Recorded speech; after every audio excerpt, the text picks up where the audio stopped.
Hello everyone, मैं घनश्याम आप सबों का पूनम एकेडमी परिवार में स्वागत करते हैं। तो चलिए, हम लोग देख रहे थे, पिछले क्लास में हम लोग देखे थे जेटेट का, जो कि ज्योग्राफी से रिलेटेड क्वेश्चन देखे थे, जिसमें हम लोग 2 क्लास कर चुके हैं। अगर आप वो क्लास नहीं देखे हैं तो पीछे क्लास में आप देख सकते हैं, जिसमें हम लोग भारत की नदियाँ और भारत का जो पहाड़ पर्वत चोटियाँ हैं उनके बारे में हम लोग देख चुके थे। तो आज का क्लास जो है, आज का क्लास हम लोग का होने वाला है मिट्टी के बारे में। जी हाँ, तो ये एग्ज़ाम स्पेशल है, यानी कि जेटेट के लिए स्पेशल है, और आपका जाके जेट के लिए, ज्योग्राफी जेट के लिए है, पेपर 2 के लिए। इसके लिए तो जेटेट और पेपर 2 ज्योग्राफी के लिए, यानी कि जेट के लिए, या फिर आप यूजीसी नेट वगैरह का भी तैयारी करते होंगे तो उसके लिए भी ये ज्योग्राफी से रिलेटेड आपका क्वेश्चन है। ठीक है, तो चलिए आज से क्लास को शुरू करते हैं। तो ये जो क्वेश्चन है, ये विभिन्न एग्जामों में जो पूछे गए पीवाईक्यू क्वेश्चन है, उसका मैं संग्रह लेके आया हुआ हूँ, जिससे आपको काफ़ी सारे क्वेश्चन देखने को मिलेगा। तो आज का जो क्वेश्चन है ये 50 क्वेश्चन का संग्रह है। कितना का? तो 50 क्वेश्चन है इसमें जितने भी प्रकार के भारत का भूगोल से जो क्वेश्चन बनता है वो सब आपको देखने को मिलेगा, जो कि आने वाले एग्ज़ाम में आपको यहाँ से 1-2 क्वेश्चन ज़रूर देखने को मिलेगा एक ही वीडियो से। आप चाहे तो सीटेट का एग्ज़ाम दे रहे हो, या फिर जेट का एग्ज़ाम दे रहे हो, या फिर झारखंड टेट का एग्ज़ाम दे रहे हो, तो इस सब में आपको क्वेश्चन देखने को मिलेगा।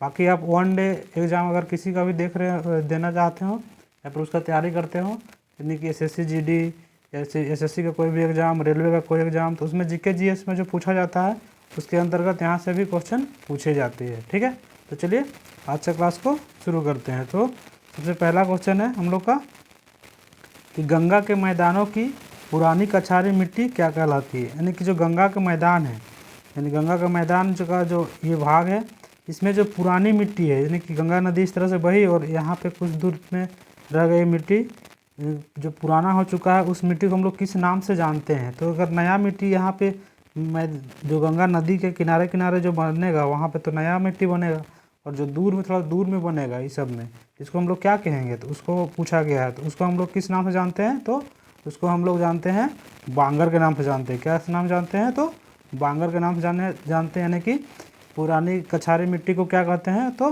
बांगर कहते हैं। वही अगर इसका क्वेश्चन पूछेगा कि खादर किसको कहते हैं, तो नई जलोढ़ मिट्टी को खादर कहते हैं। किसको? तो जो नई बनी रहती है उसको क्या कहेंगे, तो उसको हम लोग खादर कहेंगे। यानी कि नदी है, नदी के जो इस सामने में बनेगा, यानी कि जस्ट सामने में बनेगा, थोड़ी दूर पे ही, तो उसको हम लोग क्या कहेंगे, नदी के नीचे को, तो इसको हम लोग खादर मिट्टी के नाम से जानते हैं। ठीक है, अगला देखते हैं। तो ये जो इसका राइट आंसर क्या हो जाएगा, O1 का ऑप्शन नंबर ए बांगर हो जाएगा। क्या होगा? तो बांगर होगा। ठीक है, नेक्स्ट क्वेश्चन की ओर चलते हैं। क्वेश्चन नंबर 2, निम्नलिखित में से कौन सी प्रकार की मिट्टी के लिए नवीनतम उर्वरक की आवश्यकता होती है। यानी कहने का मतलब है कि इसमें से जो 4 मिट्टी दी गई है, उसमें से कौन सी ऐसी मिट्टी है जिसको सबसे कम पोषक तत्वों की आवश्यकता, नहीं, सबसे कम उर्वरक, यानी कि यूरिया जिसको हम लोग बोलते हैं, खाद बोलते हैं, उसकी आवश्यकता ज़्यादा नहीं पड़ती है, क्योंकि ऑलरेडी उसमें ये चीज़ उपलब्ध रहती है। तो इसमें हम लोग को क्या हो जाएगा, तो हम लोग को देखने से ही लग रहा होगा, आप लोग को इसका कुछ पता भी होगा। तो अब जल्दी जल्दी से आप लोग आंसर दीजिए। तो इसका हम लोग का राइट आंसर हो जाएगा क्या, लाल मिट्टी। नहीं, लाल मिट्टी तो नहीं होगा, इसमें तो आयरन ऑक्साइड की मात्रा ज़्यादा रहती है। लेटराइट मिट्टी नहीं, ये भी नहीं होगा। काली मिट्टी नहीं, ये भी नहीं होगा।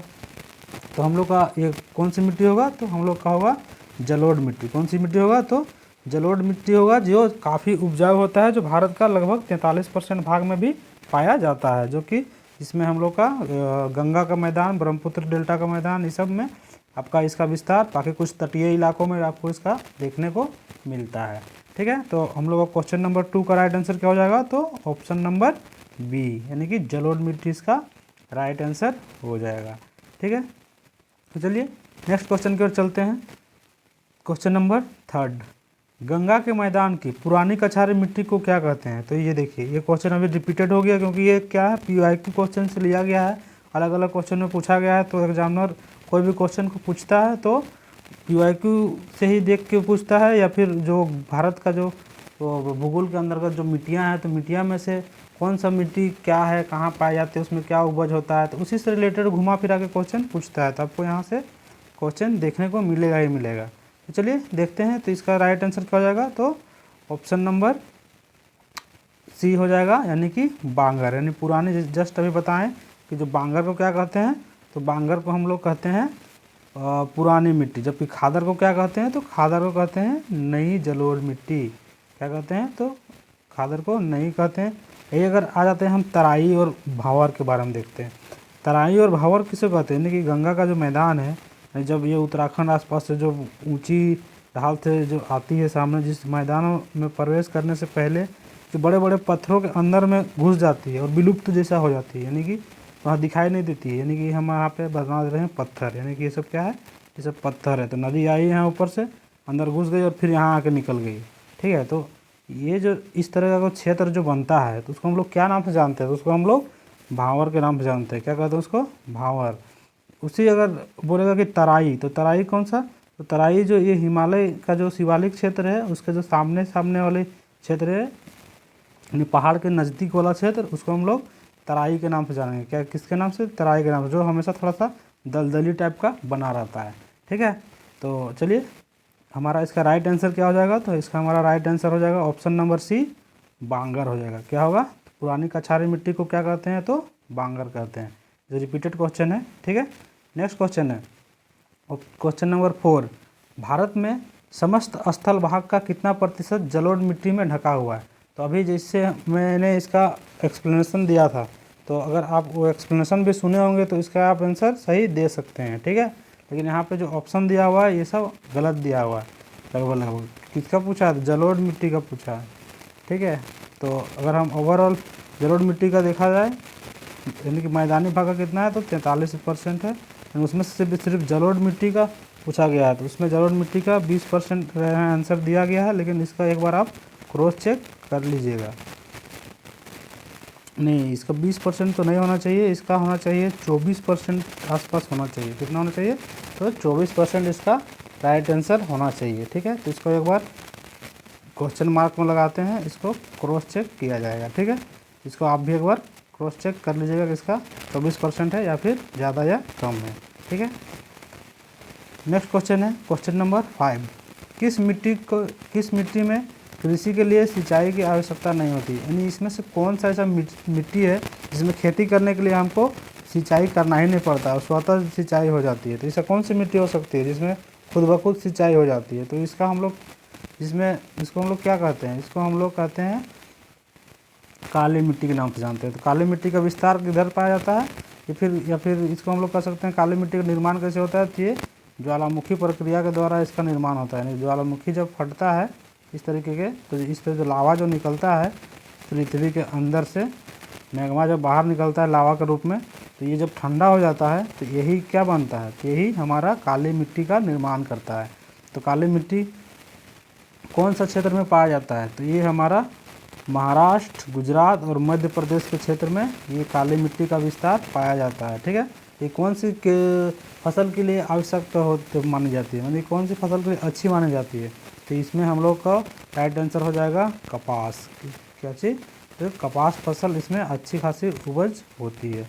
तो ये सब आपका जो एक्सप्लेनेशन है उसको भी आप अगर जो चीज़ आपको नहीं पता है तो वो चीज़ आप लिखते जाइए, जिससे कि आपको कभी भी रिवीजन कीजिएगा तो उस समय आपका काफ़ी आसानी होगा और कोई भी एग्ज़ाम में आपको क्वेश्चन छूटने की संभावना नहीं रहेगी, ठीक है। नेक्स्ट क्वेश्चन है क्वेश्चन नंबर 6, भारत में काली कपासी मिट्टी को किस स्थानीय नाम से जाना जाता है, यानी जो भारत में जो कपासी मिट्टी है, यानी कि जो काली मिट्टी है, उसी को हम लोग कपासी मिट्टी भी कहते हैं, या फिर उसी को और भी एक स्थानीय नाम से जाना जाता है। तो उसको हम लोग क्या नाम से जानते हैं, तो उसको हम लोग रेगुर मिट्टी के नाम से जानते हैं। क्या, तो जिसे हम लोग देखे थे खादर मिट्टी, क्योंकि नई जलोढ़ मिट्टी को कहते थे। रेगुर मिट्टी क्या थी, तो ये थी हमारा जो कपासी मिट्टी है, उसी को हम लोग क्या कहते हैं, उसी को हम लोग रेगुर मिट्टी कहते हैं। तराई के बारे में हम बता दिए थे कि दलदली क्षेत्र को तराई के अंतर्गत रखा जाता है। वही बांगर के बारे में बताए थे, तो बांगर और खादर, तो उसके बारे में भी आप जान चुके हैं, ठीक है। पुराने जलोढ़ मिट्टी को बांगर कहते हैं। नेक्स्ट क्वेश्चन है क्वेश्चन नंबर 7, निम्नलिखित में से किस मिट्टी के बारे में यह कहा जा सकता है कि जुताई स्वतः होती है, यानी इसमें से कोई ऐसी मिट्टी है जिसकी जो खुद ब खुद वो जुताई हो जाती है, यानी कि उस मिट्टी में कोई भी हल चलाने की आवश्यकता नहीं पड़ती, खुद स्वतः ही जुताई हो जाती है। जैसे पानी पड़ता है ना, जब सूखता है तो पूरा एकदम दरार हो जाता है, अगर हमारी मिट्टी है इस सूख गया तो पूरा दरार फट गया इस तरह से, और जब पानी पड़ गया तो खुद ब खुद सब फिर जुताई होकर पूरा नरम हो जाती है। तो इसको कौन सी मिट्टी इसको कहते हैं? तो ये मिट्टी है हमारा, तो क्या जलोढ़ मिट्टी हो सकती है? तो नहीं, ये तो हमारा डेल्टाई क्षेत्र में पाया जाता है, या फिर गंगा के मैदान, ब्रह्मपुत्र के मैदान। लाल मिट्टी नहीं, लाल मिट्टी में तो हमारा बालू के कण और सब आयरन का मात्रा ज़्यादा पाया जाता है। लेटराइट मिट्टी में तो वर्षा के कारण से, निछालन के कारण से ये होती है। तो ये कहाँ लगभग ये कौन साइड में पाई जाती है? तो ये केरल साइड में पाई जाती है। जबकि हमारा इसका सही आंसर क्या हो जाएगा? तो इसका सही आंसर होगा काली मिट्टी। जी हाँ, जिसका अब लोग दूसरा नाम क्या जाने थे? रेगुर मिट्टी के नाम से जाने थे। तीसरा इसमें क्या बोले थे? तो कपासी मिट्टी भी बोले थे इसको। क्या बोले थे? तो कपासी मिट्टी भी बोले थे। अगला क्या मिट्टी बोले थे? तो इसको काली कपासी मिट्टी के भी नाम से जानते हैं, रेगुर मिट्टी के नाम से जानते हैं, और काली मिट्टी के नाम से जानते हैं इस मिट्टी को। ठीक है, तो इसका हमारा लोग का राइट आंसर क्या हो जाएगा? स्वस्थ जुताई करने वाली मिट्टी। तो हमारा राइट आंसर हो जाएगा ऑप्शन नंबर सी, काली मिट्टी। ठीक है, नेक्स्ट क्वेश्चन है, भारत में लाल मिट्टी का सर्वाधिक विस्तार कहाँ पाया जाता है? तो भारत में लाल मिट्टी का सर्वाधिक विस्तार कहाँ पाया जाता है? तो भारत में लाल मिट्टी बोलिए तो हम लोग सबसे पहले इसको हम लोग जानते हैं कि लाल मिट्टी हम लोग को किस किस क्षेत्र में पाया जा सकता है। तो हम लोग को ये चीज़ अनुमान लगाइए कि लाल मिट्टी कहाँ मिल सकता है। तो इसमें हम लोग को जैसे आयरन ऑक्साइड मिलता है उस साइड पे हम लोग को मिलेगा। तो आयरन ऑक्साइड कौन सा साइड पे मिलता है उसी के अनुसार हम लोग का जाना है। तो हम लोग का आंध्र प्रदेश, तमिलनाडु साइड में तो मिलता है, तो वही हमारा राइट आंसर हो जाएगा। कौन सा होगा? तो 8 का डी होगा। कौन सा होगा? तो 8 का डी इसका राइट आंसर हो जाएगा, यानी कि आंध्र प्रदेश और तमिलनाडु क्षेत्र में हमारा लाल मिट्टी का विस्तार पाया जाता है। ठीक है, नेक्स्ट क्वेश्चन है क्वेश्चन नंबर 9। कितना? तो क्वेश्चन नंबर 9 है, तो क्या बोल रहा है? तो प्रायद्वीपीय भारत में क्षेत्रीय मृदा के निम्न प्रकारों में से कौन सा है? यानी प्रायद्वीपीय भारत में जो क्षेत्रीय मृदा है तो उसका जो प्रकार बोला गया है तो कौन सा है? तो प्रायद्वीपीय भारत की बात कर रहे थे। तो प्रायद्वीपीय भारत के अंतर्गत अभी क्या आता था? ये प्रायद्वीपीय भारत है ना, इसी में ना आता था आंध्र प्रदेश और तमिलनाडु, इस तरह में कर्नाटक आता है, केरल भी केरल का कुछ हिस्सा आता है, प्लस में इधर महाराष्ट्र आता है। तो प्रायद्वीपीय भारत की बात कर रहा है, तो इसमें से मेरा कौन सा है? तो वन मृदा नहीं, खारी मृदा, जलोढ़ मृदा तो हमारा उत्तर भारत की हो गई, या फिर तटीय क्षेत्रों का हो गया इधर का। प्लस में खारी मृदा, तो खारी मृदा तो हमारा ज़्यादातर खार मृदा राजस्थान तरफ में मिलेगा। तो वन मृदा भी हमारा जिस तरफ पानी ज़्यादा मिलता है उधर मिलेगा। तो हमारा इसका राइट आंसर क्या हो जाएगा? तो लाल और पीली मिट्टी। क्या चीज़? तो लाल और पीली मिट्टी हमारा प्रायद्वीपीय भारत में पाई जाने वाली मुख्य मृदा है। ठीक है, यानी कि इसका ऑप्शन नंबर 1 होगा राइट आंसर। ठीक है, नेक्स्ट क्वेश्चन है क्वेश्चन नंबर 10। धान की खेती के लिए सर्वाधिक आदर्श मृदा कौन सी है? यानी जो धान की खेती हम लोग करते हैं, जिसको हम लोग पूरा भारत धान की खेती पे आश्रित है, जिसमें हम लोग चावल का खाते हैं, गेहूँ खाते हैं। तो गेहूँ से ज़्यादा हम लोग क्या खाते हैं? चावल। तो धान की खेती को 3 बार भी उगाया जा सकता है, 4 बार। बहुत पश्चिम बंगाल, असम साइड में 4 बार तक उगाया जाता है। तो चलिए इसी के बारे में हम लोग जानते हैं कि धान की खेती के लिए कैसी मिट्टी की आवश्यकता होती है। तो धान की मिट्टी खेती के लिए कैसी? तो उपजाऊ मिट्टी की आवश्यकता होगी। तो उपजाऊ मिट्टी इसमें से कौन सी है? तो उपजाऊ मिट्टी इसमें से हमारा सबसे अच्छा है, जो कि पानी भी इसमें मिल जाएगा अच्छा से, तो उसमें है जलोढ़ मिट्टी। ठीक है, काली मिट्टी में तो उतना पानी नहीं मिल पाएगा, लेकिन हमारा जलोढ़ मिट्टी में नदियों के निक्षेप के द्वारा लाया जाता है, तो इसमें काफ़ी सारा पोषक तत्व होते हैं जिससे कि ये मिट्टी उपजाऊ बन जाती है। ठीक है, नेक्स्ट क्वेश्चन है क्वेश्चन नंबर 11। निम्नलिखित में से किस राज्य में लेटराइट मिट्टी पाई जाती है? यानी यहाँ में से जो ऑप्शन दिया गया है, तो अभी मैं इन्हें एक्सप्लेनेशन में इसका आंसर बता चुका हूँ, लेकिन अगर आप अच्छे से सुन रहे होंगे तो ही आप इसका जवाब दे पाएंगे। तो इसका जो राइट आंसर क्या हो जाएगा? तो इसका राइट आंसर हो जाएगा कौन सा? महाराष्ट्र।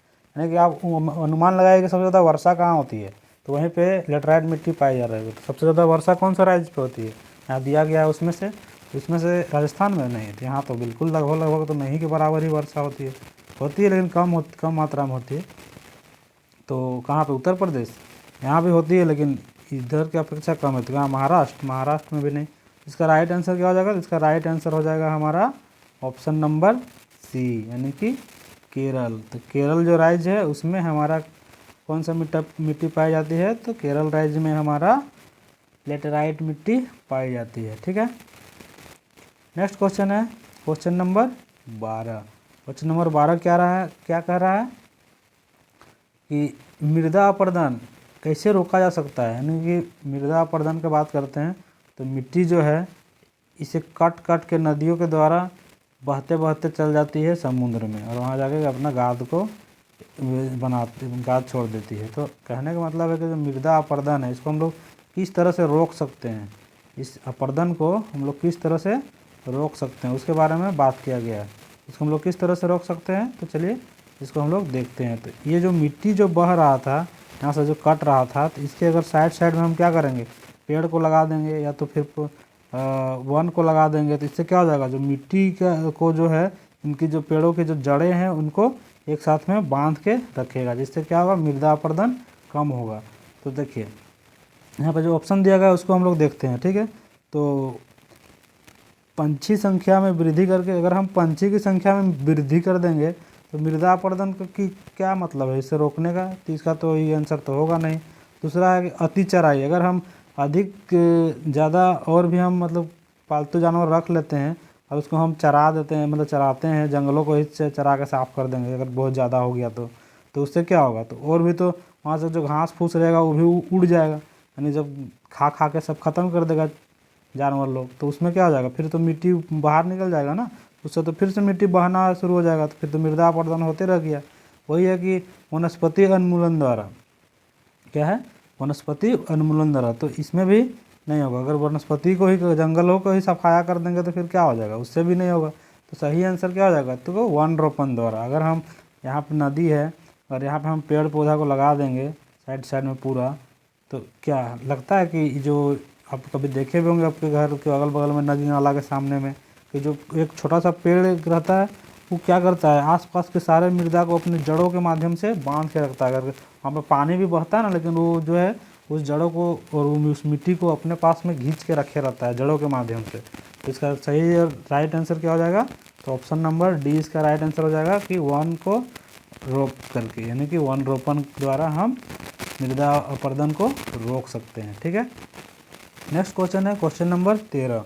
रेगुर मिट्टी का दूसरा नाम क्या है। तो रेगुर मिट्टी का दूसरा नाम क्या है, ये अगर आप एक्सप्लेनेशन सुने होंगे इससे पहले, कुछ देर पहले जो क्वेश्चन था उसमें क्या पूछा गया था कि उस मिट्टी का दूसरा नाम क्या है, इसमें क्या पूछा गया है, तो इस मिट्टी का क्या नाम है, मतलब कि दोनों को उल्टा, उस समय ऑप्शन में वो था, इस समय क्वेश्चन में ही ये खुद बन गया है। तो इसको हम लोग क्या नाम से जानते हैं, तो रेगुर जो मिट्टी है उसको हम लोग काली मिट्टी के नाम से जानते हैं। किसको, रेगुर मिट्टी को काली मिट्टी के नाम से जानते हैं। ठीक है, नेक्स्ट क्वेश्चन है कि रेगुर मिट्टी सबसे ज़्यादा कहाँ पाई जाती है। तो मैं इसका भी एक्सप्लेनेशन दिया था, उस समय मैं इसका जवाब दिया था। अगर आपको थोड़ा सा एक्सप्लेनेशन को ध्यान से सुनते होंगे तो आप इसका जवाब आसानी से दे सकते हैं। तो चलिए देखते हैं कि रेगुर मिट्टी कहाँ पाई जाती है। तो रेगुर मिट्टी, जैसे कभी मैंने बताया था कि रेगुर मिट्टी कहाँ पाई जाती है, तो ये रहा आपका गुजरात के बाद ये रहा मध्य प्रदेश और ये रहा महाराष्ट्र। अगर ये इंडिया का मैप बनाते हैं तो इंडिया का मैप में आपको इस तरीके से देखने को मिलेगा, ये गुजरात का भाग, मध्य प्रदेश का भाग और महाराष्ट्र का भाग, इन तीनों क्षेत्रों में देखने को मिलेगा आपको रेगुर मिट्टी या तो काली मिट्टी। तो इसमें से हमारा कौन सा है, झारखंड में, तो झारखंड में भी है कहाँ पे, ये भी आप जान लीजिए। तो राजमहल का जो क्षेत्र है, राजमहल का वो जो पहाड़ी है उस क्षेत्र में क्या देखने को मिलता है, तो राजमहल का जो पहाड़ी के क्षेत्र में हम लोगों को काली मिट्टी देखने को मिलता है। तो हमारा इसमें से जो प्रॉपर अच्छा आंसर जो होगा, एक्यूरेट आंसर, उसमें जाना है। तो हम लोग का इसमें महाराष्ट्र जब दिया हुआ है तो हम लोग दूसरा में क्यों जाएंगे, तो हम लोग का इसका राइट आंसर हो जाएगा महाराष्ट्र जो राज्य है उसमें रेगुर मिट्टी, काली मिट्टी का बहुत सारा विस्तार पाया जाता है। ठीक है, नेक्स्ट क्वेश्चन है, जलोढ़ मिट्टी में जब बालू के कणों और चीका की मात्रा लगभग बराबर हो जाती है उसे क्या नाम से जानते हैं, यानी कि सॉरी जलोढ़ मिट्टी जो है, तो जलोढ़ मिट्टी में बालू के कण और जो गाद होता है चीक, उसको मात्रा बराबर हो जाती है, तो उसको हम लोग किस नाम से जानते हैं, तो उसको हम लोग किस नाम से जानते हैं, उसको हम लोग दोमट मिट्टी के नाम से जानते हैं। यानी कि इसमें बालू भी है, गाद भी है और उन हिसाब से हुए उपजाऊ भी है। इसको हम लोग किस नाम से जानते हैं, इसको हम लोग दोमट मिट्टी के नाम से जानते हैं। क्या मिट्टी, तो दोमट मिट्टी, जिसमें गेहूं वगैरह काफ़ी अच्छी मात्रा में उगाया जाता है और जाके आपका ईख वगैरह, कतारी, ठीक है। नेक्स्ट क्वेश्चन है क्वेश्चन नंबर 16, भारत में पाए जाने वाली कौन सी मिट्टी क्रेटोसियस युग के दरारी उद्भेदन के निक्षेपित पदार्थों से बनी है। यानी कि इसका कहने का मतलब है कि इसमें से ऐसा कौन सी मिट्टी है जो कि दरारी उद्भेदन से बनी है। दरारी उद्भेदन से यहाँ में से क्या बने थे, अभी मैं कुछ देर पहले ही बताया था। दरारी उद्भेदन से क्या होता है, दरारी उद्भेदन से ज्वालामुखी प्रक्रियाएँ होती है। तो ज्वालामुखी प्रक्रियाओं के द्वारा क्या होता है, तो पृथ्वी के आंतरिक भाग से जो मैग्मा होता है वो बाहरी भाग में आता है लावा के रूप में, और क्या होता है पृथ्वी के सतह पर निक्षेपित हो जाता है, यानी कि यहाँ पे फैल जाता है। तो यही कुछ समय के बाद क्या होता है, यही मिट्टी का फॉर्म में बदल जाता है। इसी को हम लोग क्या कहते हैं, इसी को हम लोग काली मिट्टी के नाम से जानते हैं। तो ये एक्सप्लेनेशन भी आप अगर अच्छे से सुनिएगा ना तो आपका काफ़ी सारा क्वेश्चन वैसे ही हो जाएगा। अगर आपको कुछ ऐसे चीज़ लगता है जो कि हम भूल सकते हैं, उसको आप अपने नोटबुक में नोट डाउन कीजिए और उसको याद कर दिएगा जब आप रिवाइज कीजिएगा उस समय, या फिर आप इस वीडियो को दोबारा से देख सकते हैं, जिससे कि आपको एक ही वीडियो में भारतीय भूगोल के अंतर्गत जो मिट्टी है उसमें जो क्वेश्चन पूछा जाता है वो सारे कुछ एक ही वीडियो में क्लियर हो जाएगा। आपका जेट भी एग्ज़ाम क्लियर हो जाएगा और जेटेट एग्ज़ाम भी क्लियर हो जाएगा। बाकी वन डे एग्ज़ाम जितने भी होती है उसमें जीके पूछा जाता है, उसमें से भूगोल के अंतर्गत जितने भी क्वेश्चन आएंगे मिट्टी से रिलेटेड वो सारे कुछ आपका क्लियर हो जाएगा। ठीक है। नेक्स्ट क्वेश्चन है क्वेश्चन नंबर 17, निम्नलिखित में से कौन सी मिट्टी प्रायद्वीपीय भारत में अधिकतम क्षेत्र पर विस्तृत है। यानी कि प्रायद्वीपीय भारत के अधिकतम क्षेत्र पर विस्तृत है। तो इसमें से भी इसका भी आंसर दिए हैं, तो इसका आंसर आप बता सकते हैं कि इसका आंसर क्या हो सकता है। तो इसका आंसर क्या होगा, जो प्रायद्वीपीय भारत के अधिकतम क्षेत्र पर विस्तृत है। तो उस समय क्या था, उस समय था कुछ और आंसर था ना, इस समय कुछ और आंसर है। देखते हैं क्या क्या ऑप्शन में है। ऑप्शन में क्या है, तो ऑप्शन में है काली मिट्टी, लेटराइट मिट्टी, लाल मिट्टी और जलोढ़ मिट्टी। इसमें से हम एलिमिनेट करना सीखेंगे। जलोढ़ मिट्टी कहाँ पाई जाती है, तो गंगा के क्षेत्र के आसपास में पाई जाती है। तो लेटराइट मिट्टी कहाँ पाई जाती है, तो ये केरल साइड में पाई जाती है। काली मिट्टी कहाँ पाई जाती है, तो एक जा सकते हैं, क्योंकि ये जो प्रायद्वीपीय भारत के अंतर्गत है हमारा महाराष्ट्र, मध्य प्रदेश ये सब आता है। ठीक है। तो एक ऑप्शन में इसको हम लोग रखते हैं। दूसरा हम लोग देखते हैं कौन सा, तो लाल मिट्टी। तो लाल मिट्टी और पीली मिट्टी अगर दोनों एक साथ रहता तो हम लोग इसमें आंसर में जाते, लेकिन इसमें से लाल मिट्टी सिर्फ है। तो लाल मिट्टी हम लोग का आंध्र प्रदेश और कुछ झारखंड का भाग में और कुछ तमिलनाडु के भाग में पाया जाता है। लेकिन जो महाराष्ट्र और कर्नाटक और इधर मध्य प्रदेश गुजरात क्षेत्र में जो है ये हमारा लाल मिट्टी उतना नहीं पाया जाता है। इस कारण से हम इसका आंसर जो मारेंगे, जो दक्कन पठार जो है ना प्रायद्वीपीय भारत के अंतर्गत दक्कन प्लेट्यू, तो उसके अंतर्गत में से काली मिट्टी ही पाई जाती है। तो हमारा उस हिसाब से अगर आंसर को मारेंगे ऑप्शन के हिसाब से, तो उसमें हम काली मिट्टी को ही मारेंगे, यानी कि 17 का ए। तो इस तरह से आप एलिमिनेट करते हुए भी आप आंसर के पास जा सकते हैं। ठीक है। नेक्स्ट क्वेश्चन है क्वेश्चन नंबर 18, लावा के प्रवाह में किस मिट्टी का निर्माण होता है। अभी जस्ट इसको बताएं, एक्सप्लेनेशन के साथ बताएं, जिसका आप आंसर आसानी से आप दे सकते हैं। जब ज्वालामुखी उद्भेदन प्रक्रिया होती है, तो ज्वालामुखी उद्भेदन प्रक्रिया के दौरान क्या होती है, तो पृथ्वी के अंदर से जो मैग्मा होती है वो लावा के रूप में दरारी उद्भेदन से बाहर निकलती है। तो वही तो यहाँ पूछा गया है कि लावा के प्रवाह से कि किस मिट्टी का निर्माण होता है। तो लावा के प्रवाह से किस मिट्टी का निर्माण होता है, तो काली मिट्टी का निर्माण होता है। ठीक है। नेक्स्ट क्वेश्चन है क्वेश्चन नंबर 19, क्षेत्रीय विस्तार और कृषि में महत्व की दृष्टि से भारतीय मिट्टियों को कितने प्रमुख भागों में बांटा गया है। यानी कहने का मतलब है कि जो क्षेत्रीय विस्तार और कृषि की दृष्टि से तो हमारा जो भारत की मिट्टियाँ हैं उनको कितने भागों में बांटा गया है। तो हमारा इसमें से भारत की मिट्टियों को कितने भागों में बांटा गया है, तो 4 भागों में बांटा गया है। ठीक है। कितने भागों में, तो 4 भागों में बांटा गया है। नेक्स्ट क्वेश्चन है, भारतीय कृषि अनुसंधान परिषद के अनुसार भारत की मिट्टियाँ कितने प्रकार की मिट्टी हैं, यानी कि भारत में कितने प्रकार की मिट्टी है भारतीय कृषि अनुसंधान परिषद के अनुसार। तो भारतीय कृषि अनुसंधान परिषद के अनुसार हमारा भारत में कितने प्रकार की मिट्टी है, तो हमारा 8 प्रकार की मिट्टी है। कितनी है, तो 8 प्रकार की मिट्टी है भारतीय कृषि अनुसंधान के अनुसार। ठीक है। नेक्स्ट क्वेश्चन है, ऐसा फैक्ट का है, इस सबको याद रखना पड़ेगा। इसमें जब वो दिए गए हैं जितना वो माना है उतना तो हम लोग को भी मानना पड़ेगा। तभी जाकर हमारा राइट आंसर होगा, तभी जाकर हमारा जो मिशन है वो सक्सेसफुल हो पाएगा। नेक्स्ट क्वेश्चन है क्वेश्चन नंबर 21, भारत की सर्वाधिक महत्वपूर्ण मिट्टी कौन सी है? यानी कि भारत की सर्वाधिक महत्वपूर्ण मिट्टी कौन सी है? तो इसे देखा जाए तो सब मिट्टी महत्वपूर्ण ही होती है, लेकिन कहने का मतलब है कि इसमें हम लोगों को कुछ फ़ायदा तो होना चाहिए ना। तो इसमें हम लोग को महत्वपूर्ण मिट्टी में फ़ायदा कौन सा मिट्टी से होगा? तो जाहिर सी बात है कि हम जिसमें हम लोग को खाना पीने का सामान ज़्यादा मिलता है, हम लोग खाने पीने का सामान यानी कि उपज किस में ज़्यादा है? तो जलोढ़ मिट्टी में।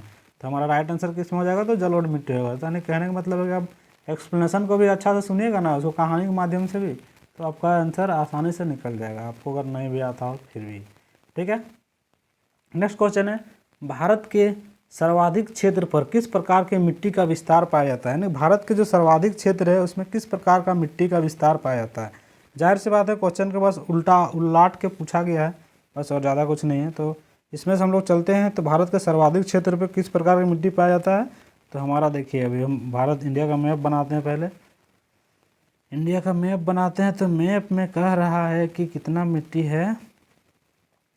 चलिए, एक मान लीजिए कि इंडिया है, यहाँ गंगा नदी आई, यहाँ से इधर से ब्रह्मपुत्र नदी आई, ठीक है, इधर से विभिन्न तरह नदियाँ निकलती है, यहाँ डेल्टा क्षेत्र भी है इधर।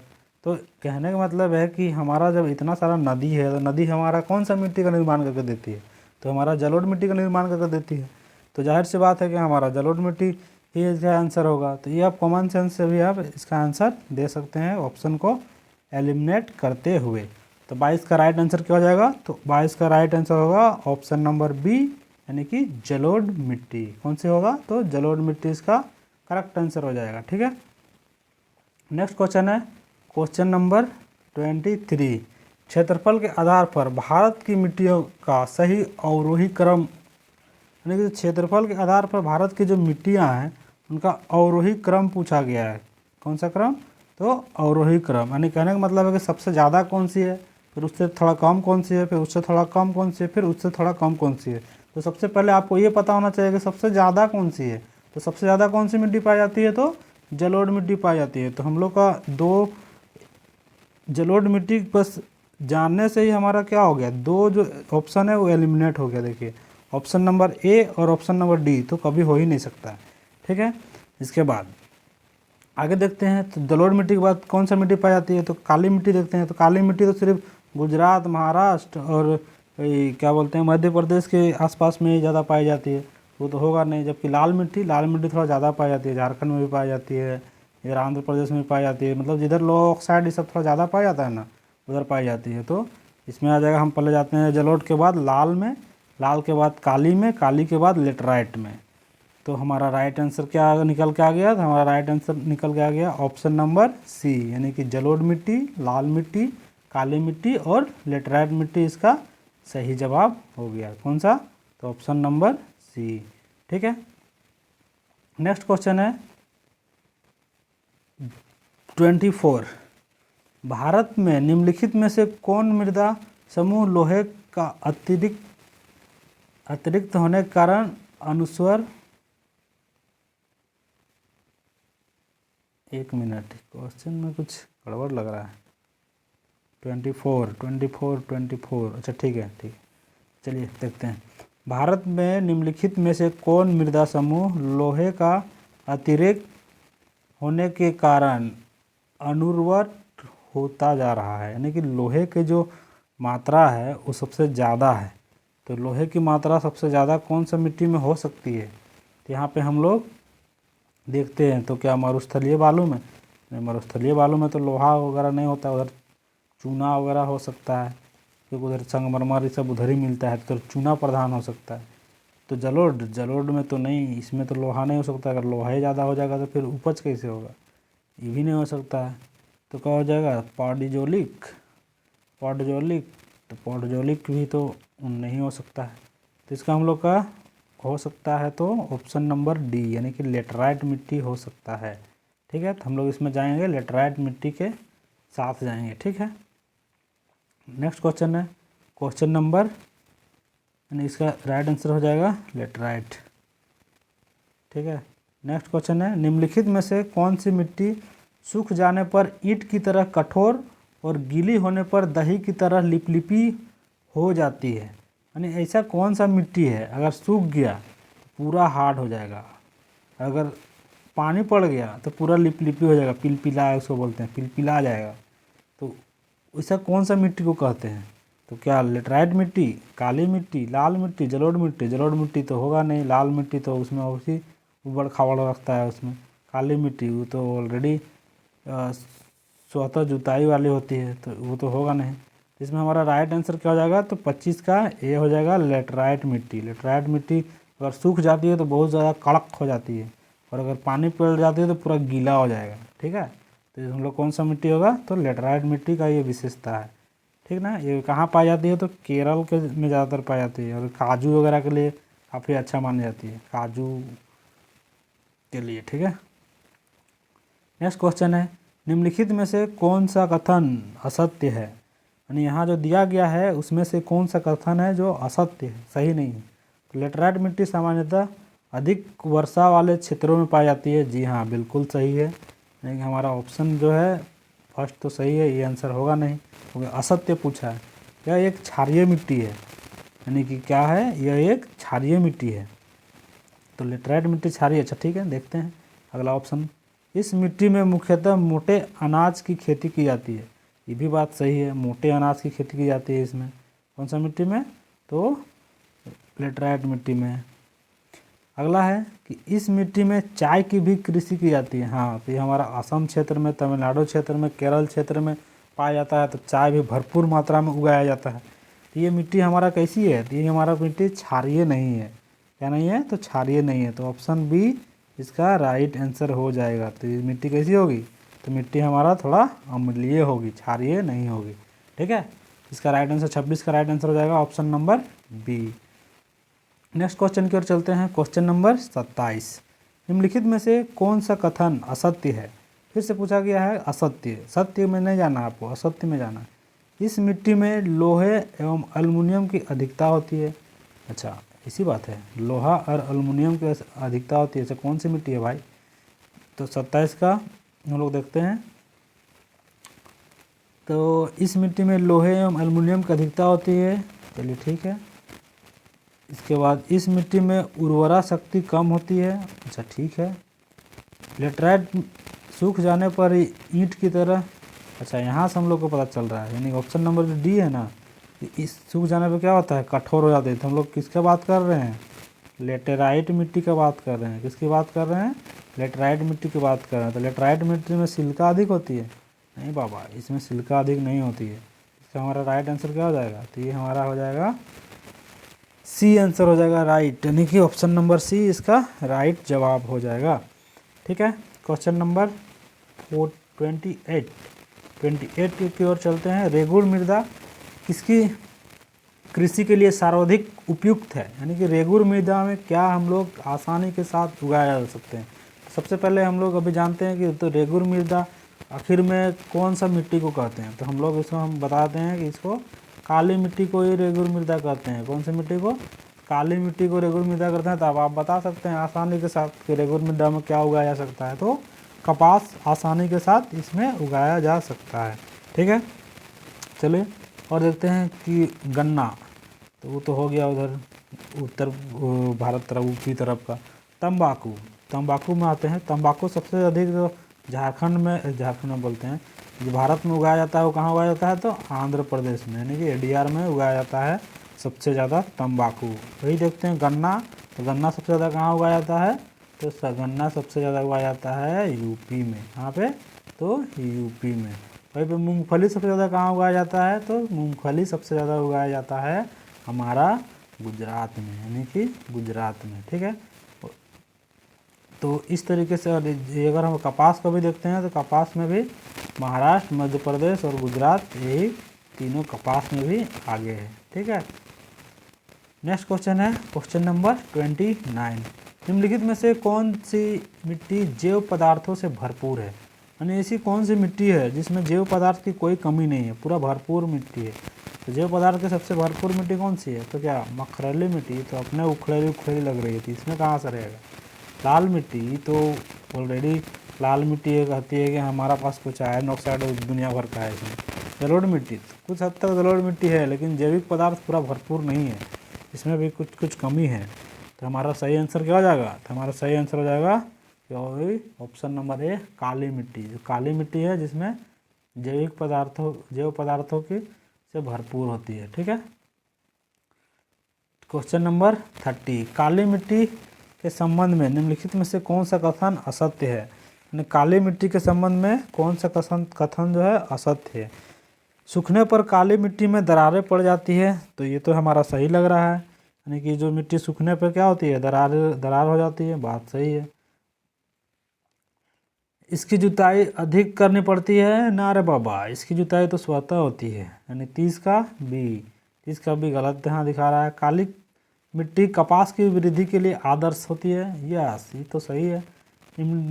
इनमें आर्द्रता को अधिक समय तक धारण करने की क्षमता होती है, तो ये भी बिल्कुल सही बात है, इसमें आर्द्रता अधिक समय तक धारण करने की क्षमता होती है। तो इसमें गलत क्या है? तो गलत है ऑप्शन नंबर बी, यानी कि ये जो मिट्टी है ये इसकी अधिक जुताई नहीं करनी पड़ती है, यह स्वतः जुताई हो जाती है, पानी पड़ने के साथ ये जुताई हो जाती है। ठीक है। नेक्स्ट क्वेश्चन है क्वेश्चन नंबर 31, भारत में निम्नलिखित मृदाओं में से कौन सी बेसाल्ट लावा के अपक्षय से निर्मित हुई है? ये क्वेश्चन बस उल्टा घुमा घुमा के पूछा गया है, बाकी है उसका जवाब एक ही। ठीक है। कभी बोलेगा लावा से कौन सी बनी है, तो कभी बोलेगा कि दरारी उद्भेदन से कौन सी बनी है, तो कभी बोलेगा कि काली कपासी कौन सी है, तो बस, या फिर उसका और कौन सा नाम से हम लोग जानते हैं, तो कौन सा क्षेत्र में पाई जाती है, इसमें कौन सा फसल उगाया जाता है, बस यही सब घुमा घुमा के पूछा जाता है क्वेश्चन में। आपको ये नहीं पूछेगा तो वो पूछेगा, वो नहीं पूछेगा तो वो पूछेगा, लेकिन आखिर भारत का भूगोल पढ़ाना दिया गया सिलेबस में, तो जाएगा कहाँ? घुमा फिरा के यहीं ना आएगा, मिट्टी तो पढ़ाना ही पढ़ाना है भूगोल के अंतर्गत। इसका सही जवाब हम लोग का हो जाएगा रेगुर मिट्टी। क्या? तो रेगुर मिट्टी, जिसको हम लोग काली मिट्टी के नाम से जानते हैं, जिसको ज्वालामुखी प्रक्रिया के उद्भेदन से बना है। ठीक है। नेक्स्ट क्वेश्चन है क्वेश्चन नंबर 32, नवीन जलोढ़ मिट्टी को अन्य किस नाम से जाना जाता है? तो ये पहले ही बता चुके थे। तो नवीन जलोढ़ मिट्टी को हम लोग किस नाम से जानते हैं? तो खादर मिट्टी के नाम से जानते हैं। कौन सा मिट्टी? तो खादर मिट्टी के नाम से इस मिट्टी को जानते हैं। नेक्स्ट क्वेश्चन है क्वेश्चन नंबर 33, पुरानी जलोढ़ मिट्टी को अन्य किस नाम से जाना जाता है? जो पुरानी जलोढ़ मिट्टी है उसको किस नाम से जाना जाता है? तो इसका भी आंसर दे चुके हैं आप, इसका भी जवाब आसानी के साथ दे सकते हैं। एक्सप्लेनेशन भी सुने होंगे, या तो क्वेश्चन नंबर 1, 2, 3 जो था इसी में से मैं इसका जवाब दे चुका हूँ। तो चलिए बताइए जल्दी से इसका आंसर क्या होगा?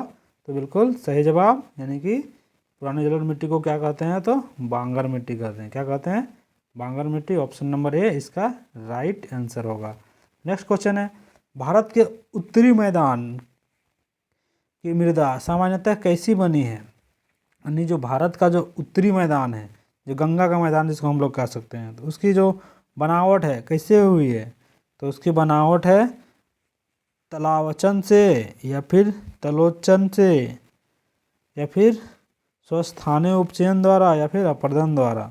तो इसके जो बनावट है इसमें हम लोग चलते हैं ऑप्शन नंबर बी, इसका राइट जवाब हो जाएगा तलोचन से। किससे? तो तलोचन से उत्तरी मैदान की मृदा का निर्माण हुआ है। ठीक है। नेक्स्ट क्वेश्चन है, इसका जो राइट आंसर था क्या था? तलोचन, ऑप्शन नंबर बी।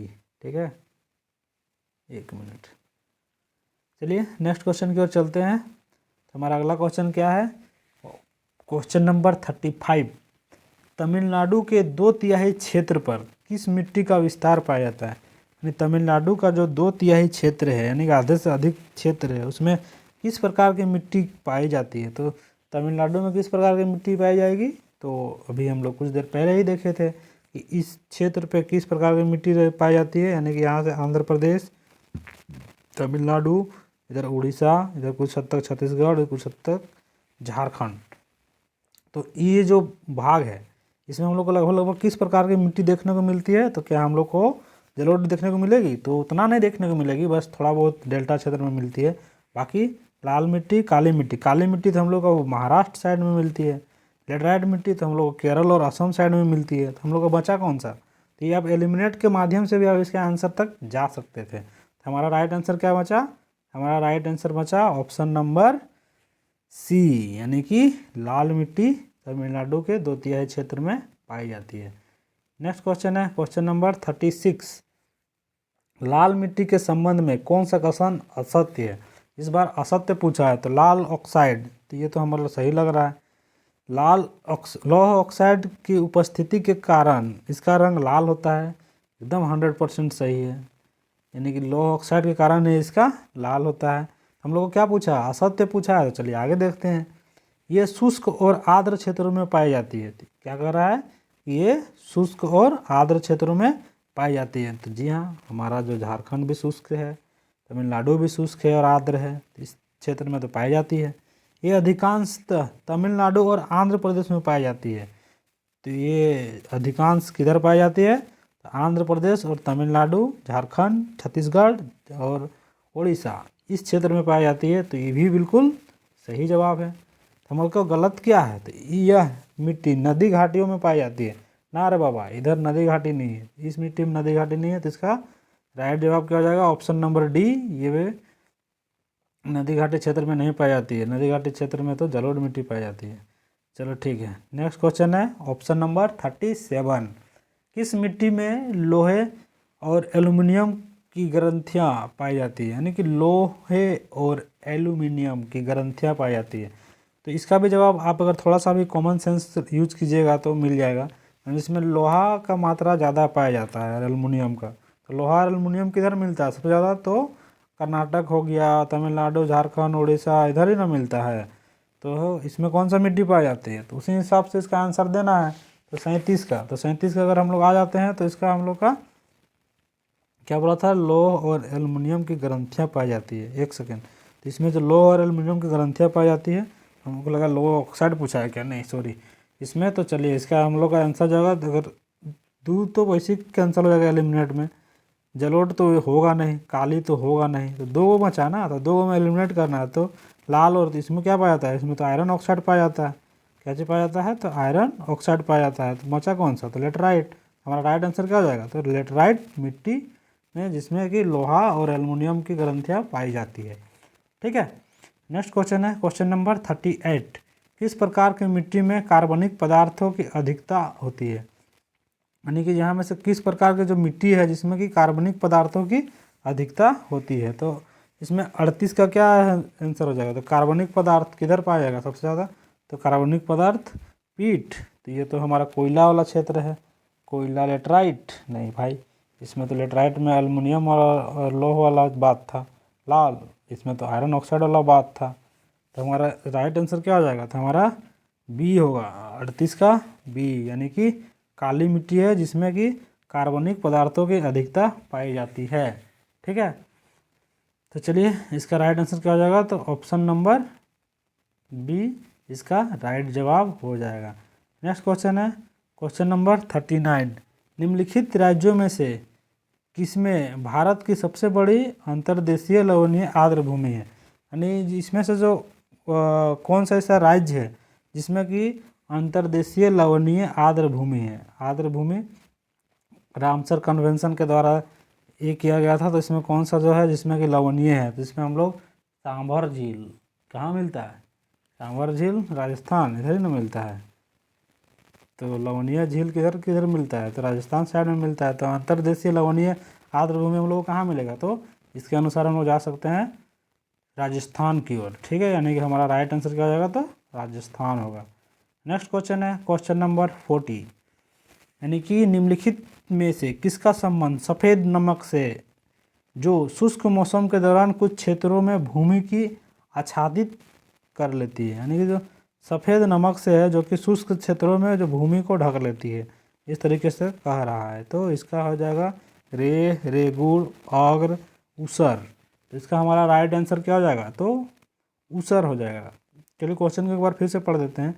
निम्नलिखित में से किसका संबंध सफ़ेद नमक से, जो शुष्क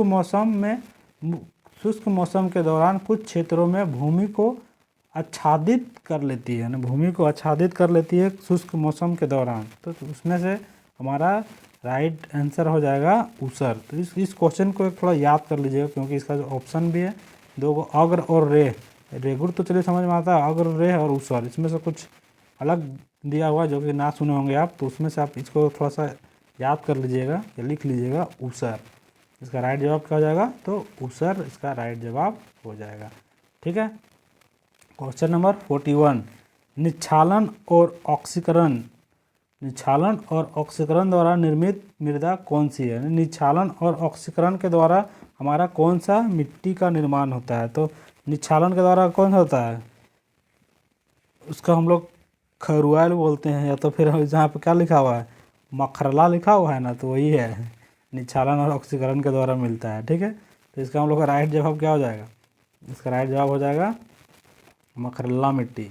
ठीक है। इसमें लाल मिट्टी, पहाड़ी मिट्टी और काली मिट्टी सब नहीं होगा, इसमें से होगा मखरला मिट्टी। ठीक है। निच्छालन के द्वारा बनता है।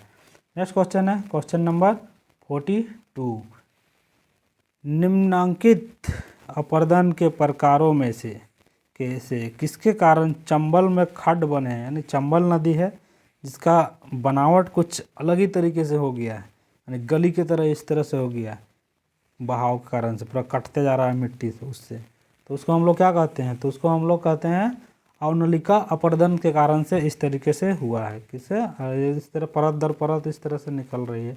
फोटो यहाँ पे नहीं है, नहीं तो ये नदी है मान लीजिए, और यहाँ एक परत यहाँ गया, एक परत यहाँ गया, इस तरह से नदी कट रही है और गली के जैसा इस तरह से बन जा रही है। ठीक है, गली जैसा।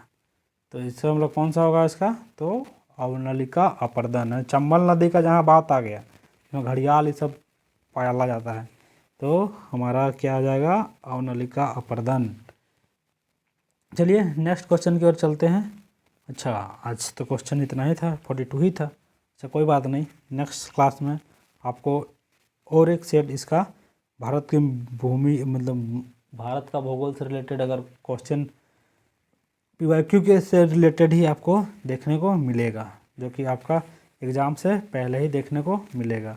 तो चलिए आज के क्लास में आपको कैसा लगा कमेंट करके ज़रूर बताएं कि आपको हमारे पढ़ाने का अंदाज़ कैसा लगा, और आपको जो पढ़ाया गया समझ में आया कि नहीं, आप सारे कुछ कमेंट में बता सकते हैं। आपका एक कमेंट हमें काफ़ी मोटिवेट भी करता है, ताकि मैं अगला जो क्लास है उसको और भी अच्छी तरीके से ले सकूं। तो ये क्लास मैं फिर से बता दूं, ये क्लास किनके लिए है, ये क्लास अगर ज्योग्राफी से PGT TGT अगर टीचिंग एग्ज़ाम का ये करते होंगे, ठीक है, उनके लिए पूछा जाएगा।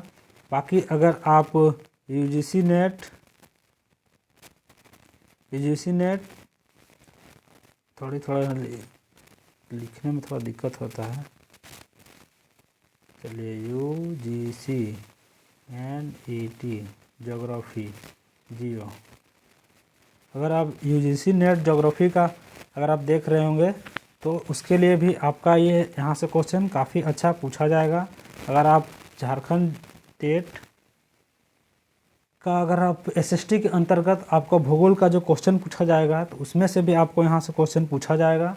ठीक है, तो इसमें आपको इसके साथ ही आपको अगर सीटेट का भी अगर आप एग्ज़ाम देते हैं, बाकी आप 1 डे एग्ज़ाम कोई भी देते हैं, यानी कि आपका SSC का एग्ज़ाम हो गया, रेलवे का एग्ज़ाम हो गया, जिसमें आपको GK GS पूछा जाता है, जिसके अंतर्गत आपको यहाँ से भारत के भूगोल से आपको अगर सिलेबस में है तो भारत के भूगोल के अंतर्गत मिट्टियाँ भी आती है, तो उसमें से आपको पूछा जाएगा। तो आपके लिए काफ़ी फ़ायदेमंद क्लास है। अगर एक्सप्लेनेशन को और जो क्वेश्चन को अगर अच्छे से नहीं देखें हैं, आपको कुछ चीज़ में अगर डाउट है तो आप उसको कमेंट में बता सकते हैं, और आप इसको अगर नोट डाउन नहीं कर सके हैं तो एक बार वीडियो को 2x का स्पीड में फिर से देख करके आप इसको मेन पॉइंट को नोट डाउन कीजिए, शॉर्ट नोट के रूप में। पूरा नहीं लिखना है, शॉर्ट नोट के रूप में लिखना है, ताकि एकदम सरसराही नज़रों से बाद में कभी भी उसको हम रिवाइज कर सकते हैं। तो चलिए आज के लिए बस इतना ही।